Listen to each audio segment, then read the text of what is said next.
Sir, pwede pa po kaya mag-loan sa PLI gamit ang DepEd email? Kasi wala pa po akong Microsoft account for verification pa rin po ang request ko sa Microsoft account. Salamat po.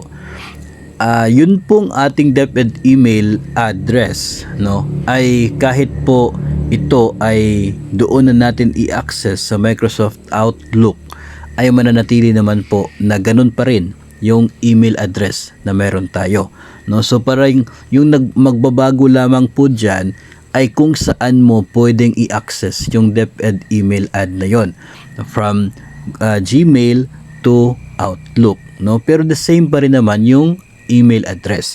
Sa ngayon naman mga master ay accessible muli, no, sa Gmail yun pong DepEd email address natin, no? So kahit hindi pa po kayo makaka-access doon sa Outlook, no, yun pong Gmail, kung naka-login kayo doon ay pwede naman po na magamit yung DepEd email account niyo, no, doon sa Gmail mismo, just like before, no. Ngayon ay ano naman po siya, na-access, tapos nakakapag-send ka gamit yon, tapos nakakatanggap ka ng mensahe. So pare-pareho pa rin yung nangyari sa ngayon, just like before. So walang problema kung meron po kayong plano na mag-apply ng loan doon po sa mga PLIs, kasi the moment na mag-email si PLI sa inyo, ano, as the borrower, matatanggap po ninyo gamit yung Gmail.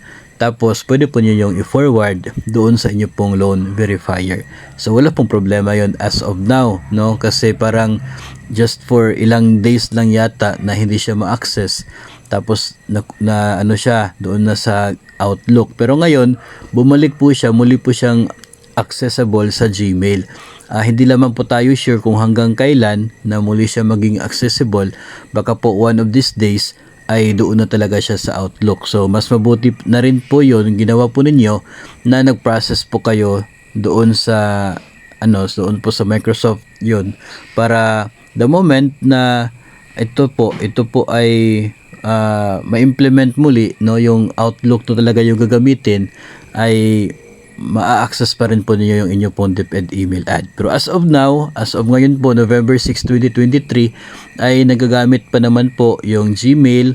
So wala pong problema kung kayo po ay pupunta sa PLI para mag-apply ng inyo pong loan.